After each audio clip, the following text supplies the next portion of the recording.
আসসালামু আলাইকুম প্রিয় ভিউয়ার, ইফতেখার আহমেদ রতন। দেখেন, আমাদের সমস্যা কোথায় জানেন? আমরা কর্ম করে কর্মের ফলটাকে মেজারমেন্ট করে ফেলি যে আমি কর্ম করছি, আমার এত টাকা ইনকাম হবে, আমার লস হবে না, ইত্যাদি ইত্যাদি ইত্যাদি। এটা হচ্ছে আমাদের জীবনে সবচেয়ে বড় বোকামি। আপনি কর্ম করবেন, কর্ম করতে নিষেধ করা হয়নি। পবিত্র কোরআন শরীফে বলা হয়েছে, তোমরা নামাজ পড়ে তোমাদের রিজিকের জন্য তোমরা ছড়িয়ে পড়ো এবং আল্লাহর দেয়া রিজিককে তোমরা অনুসন্ধান করো। সো আমাদের উচিত কর্ম করে যাওয়া, আমাদের উচিত খুব অনেস্টলি কর্ম করে যাওয়া, সততার সাথে কর্ম করে যাওয়া। কিন্তু ভাগ্যে যেটা আছে সেটা হবেই। তার মানে ভিডিওটার সামারি করে যদি কথাটা বলি, এটাই দাঁড়াচ্ছে যে আমরা কর্ম করব, কিন্তু কর্মের ফল এটা কখনোই প্রত্যাশা করব না।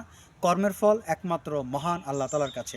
আপনারা জানেন যে সমাজে কিন্তু অনেকেই অবিরাম প্রচেষ্টা করে, কিন্তু তার পোভার্টি, তার দারিদ্রতা কাটে না। অন দ্য আদার হ্যান্ড অনেক লোকই আছে যারা খুব সহজে ধনী হয়ে যান। এইগুলো আমাদের ভাবনার বিষয়। তার মানে কর্ম করার দায়িত্ব, কিন্তু কী ফল হবে সেটা একমাত্র আল্লাহ পাকের হাতে। আপনি সেটা কখনো মেজারমেন্ট করবেন না। আজ এই পর্যন্ত। আল্লাহ হাফেজ।